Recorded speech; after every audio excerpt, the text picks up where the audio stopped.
Salve, salve, Pauladinha voltou. Eita, que beleza, moçada. Adivinha quem tá de volta? Paulada voltou. Moçada, nós vamos falar agora um pouquinho sobre reprodução.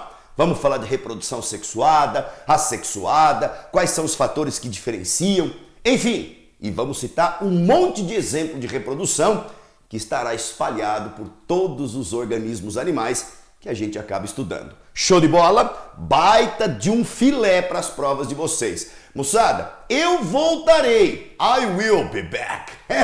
Produção, roda a vinheta.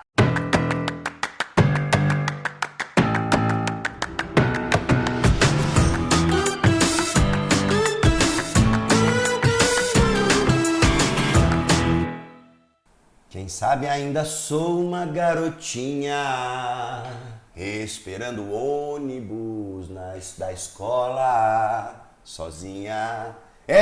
Pauladinha é cantor, bicho. Canto mal demais da conta, né, moçada? Mas eu gosto de cantar, portanto eu canto, porque quem canta, os seus males espanta. Galera, nós voltamos! Bicho, nós vamos falar de reprodução que estejam associados aos grandes seres vivos animais. Show de bola? Galerinha, vou te pedir um favor. Se você tá aqui com a gente, não esqueça, moçada, se inscreva no nosso canal, dá likezão. Cara, isso é uma grande forma de vocês valorizarem o trabalho aqui do professor Paulada. Moçada, dedicado em tentar te ajudar a passar no vestibular. Conto com a sua ajuda, hein, bicho? Show de bola? Então vamos nessa? Galerinha, é o seguinte, já vou jogar você pra tela. Eita, que beleza! A nossa aula de hoje, moçada, ela estará intimamente relacionada com os processos de reprodução. Então vamos lá? Primeiro é o seguinte, vamos falar de reprodução assexuada. E claro que para que a gente comece a falar de reprodução assexuada, é fundamental que nós tenhamos algumas caracterizações. Primeiro fator, moçada, deixa eu botar aqui o ponteiro, né? Não há formação de células especiais, portanto, reprodução assexuada, ela é importante, porém, não observamos presença de gametas sendo formados, células especiais, gaméticas. Bicho, reprodução é extremamente importante, moçada, para a perpetuação, sobrevivência da espécie, da população no ambiente. Portanto, isso é fundamental. Então, não há formação de células especiais. Geralmente está vinculado a necessitar de um único organismo para que haja reprodução. Por exemplo, uma bactéria sozinha consegue se duplicar. Portanto, é um mecanismo assexuado. Uma outra condição, a reprodução ela é extremamente rápida, rapidíssima, comparado com processos sexuados. E, além disso, gera grande número de descendentes. Olha quanta característica legal para você guardar com paulada. Não há formação de células especiais.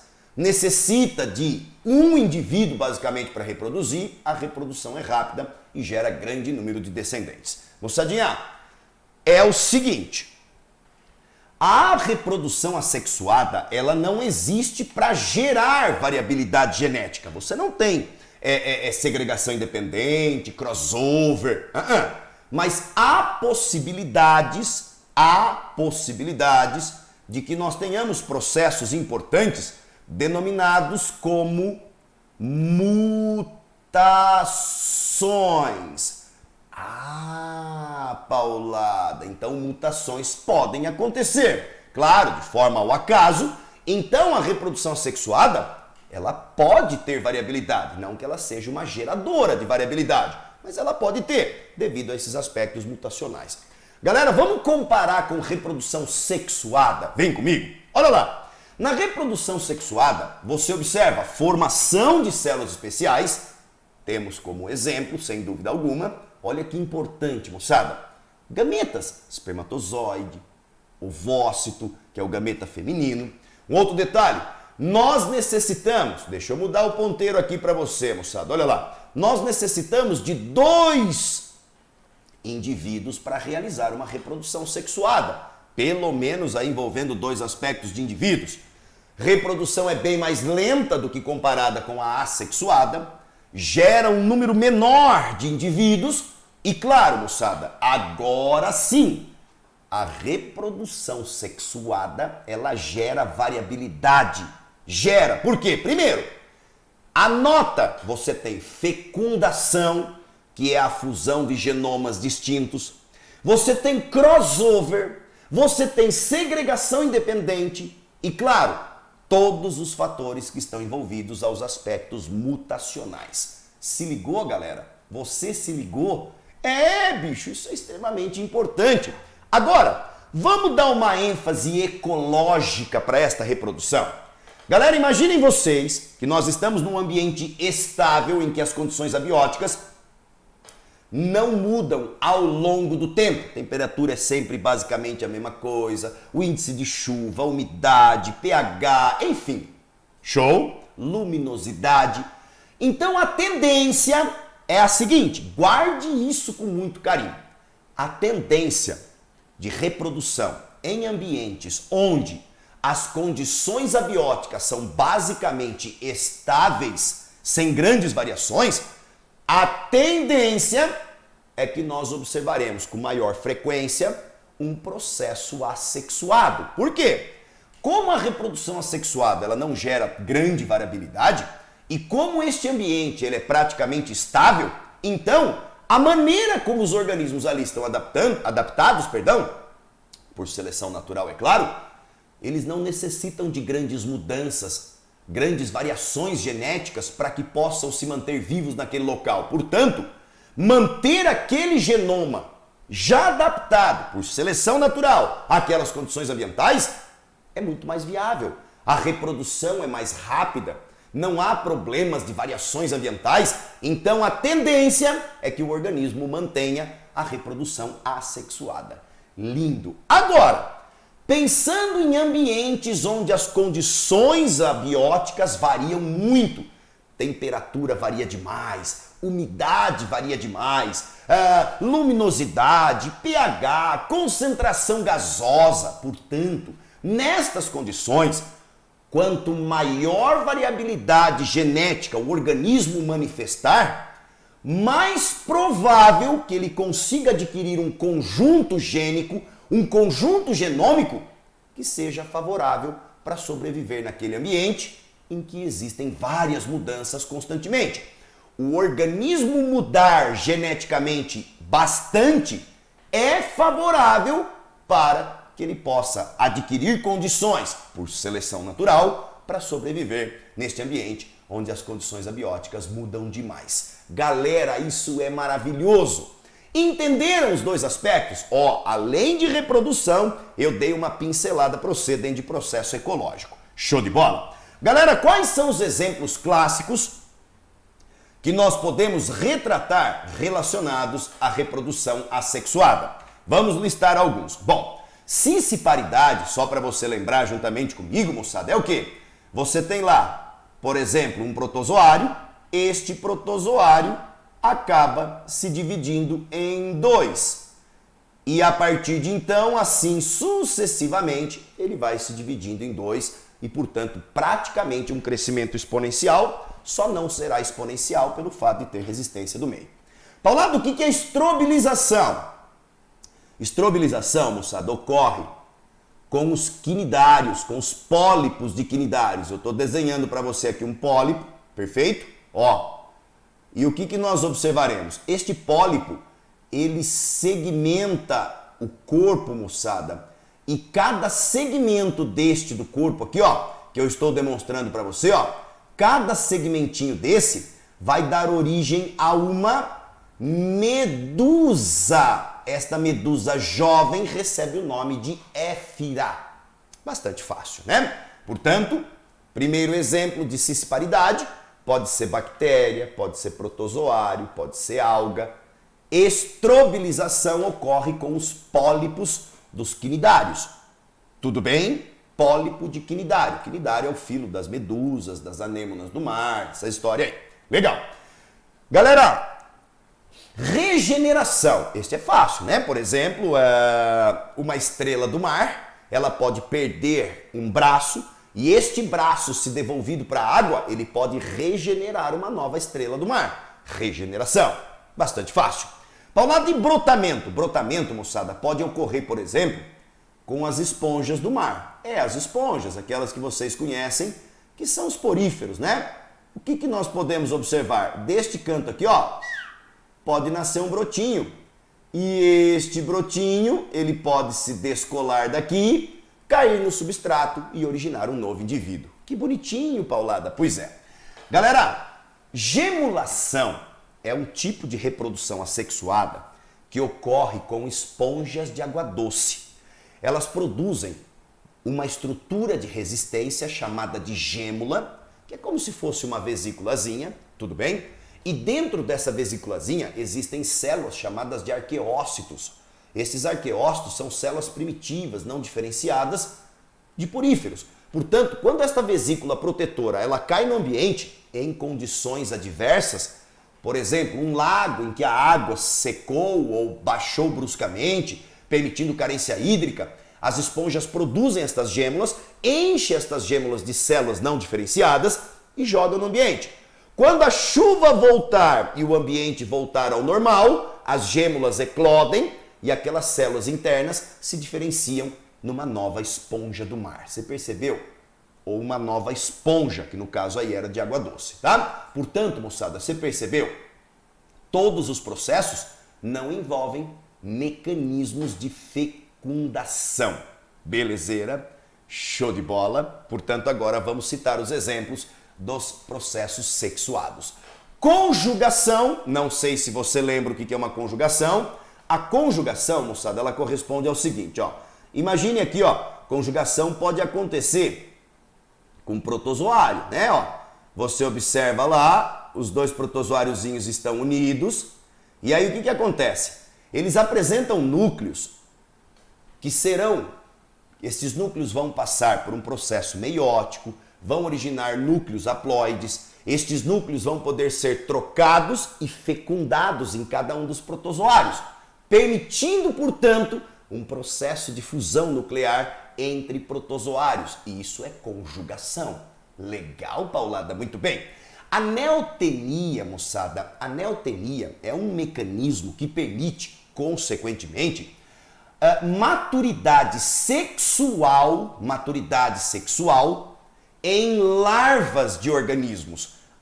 Então quer dizer que a larva é capaz de produzir gametas antes de chegar na fase adulta? É isso, esta é a tão famosa neotenia. Show de bola? Paulada, o que significa poliembrionia?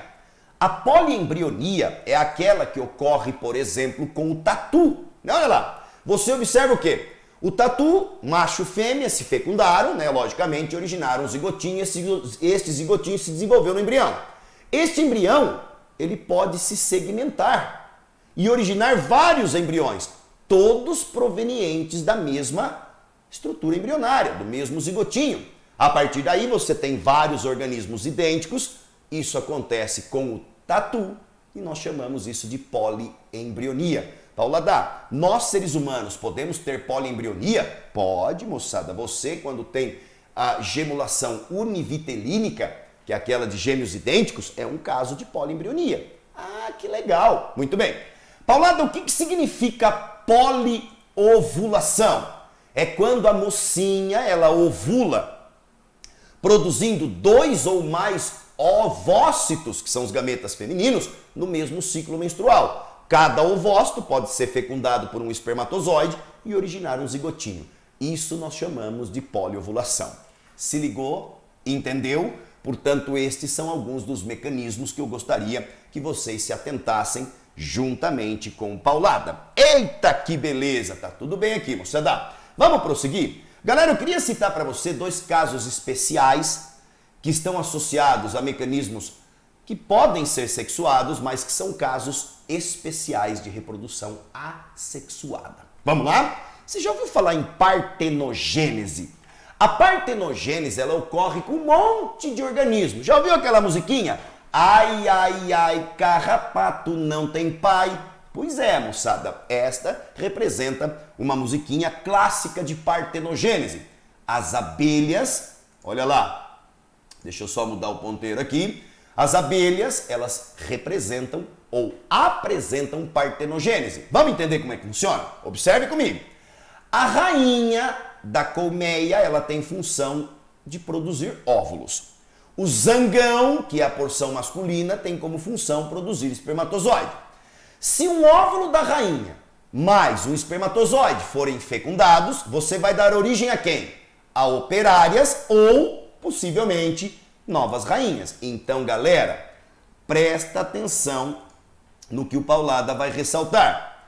A operária, obrigatoriamente, ela é 2N, e as rainhas, obrigatoriamente, também são 2N. Galera, a rainha é alguma larva de operária que foi tratada com geleia real e a partir de então ela pode expandir e tornar-se uma rainha, caso a rainha esteja debilitada ou morreu, então eles elegem uma nova rainha. Agora, bicho, é possível que o óvulo da rainha, sem ser fecundado simplesmente por diferenciação e divisão mitótica, ele possa originar o zangão. E isso é partenogênese. Produz um gameta, mas este gameta não é fecundado. Ele dá origem a um novo indivíduo sem que ocorra fecundação. Alguns autores consideram isso como um caso parcial ou especial de reprodução assexuada. Do gameta, sem ser fecundado, por multiplicação mitótica seguido de diferenciação, você origina o zangão. E, portanto, o zangão, ele tem que ser haploide.